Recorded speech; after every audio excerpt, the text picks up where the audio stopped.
Welcome. In this video I'm going to be taking a look at the Sunficon magnetic cable clips. So if you find this video helpful, I'll put a link to this in the description on Amazon, and if you use that link it helps me out a little bit and doesn't cost you anything extra. So I was searching on Amazon for some clips that were magnetic, some like wire organization, and I came across this, so I figured I'd buy them and test them out. Otherwise I don't know a lot about this product. So these have magnets on either end, and then there's soft silicone in the middle. So just on their own you could take these and you could use them to hold wires together, like such. From there you could connect them to a metal surface, like a refrigerator, a toolbox, a desk, different things like that. So this is very thin, so it's not going to have a lot of magnetic force, but I mean it can easily hold this up.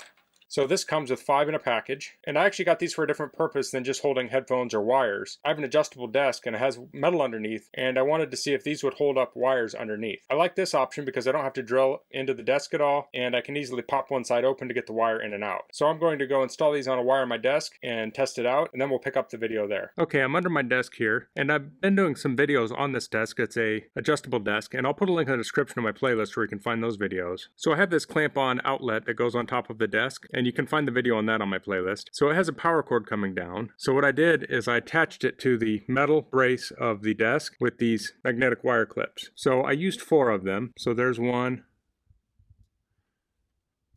2, 3, 4, and that takes it up to this power strip I attached under my desk. And I have a video on that in my playlist too. So I'll show how I put these on. Stuck one to one side, pulled it over to the other, like so. Sorry it's a little dark under here. And I'll kind of pull on this so you can see.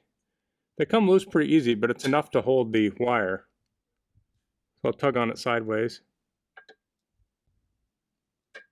So I think you're limited to the number of wires you can hold with one of these. I don't think you could put a bundle of wires in here, but it easily holds the one wire. And it would work even better if you had thinner wires, like a thin HDMI cable or a USB cable or something. So if I need another cable to run along here, I can get some more of these clips. I got a 5-pack, but you can get larger packs of these. I could also run cables on the inside of this too. So I don't know if this is the perfect solution, but it's one solution, and it's one I'm going to try out here. Thus far, it looks like it's going to work very well. So that's all I'm going to cover in this video. If you have any questions, please leave them in the comments. If you like this video, please click like. If you haven't subscribed to my channel, I'd appreciate if you could do that. And thanks for watching. Until next time, goodbye.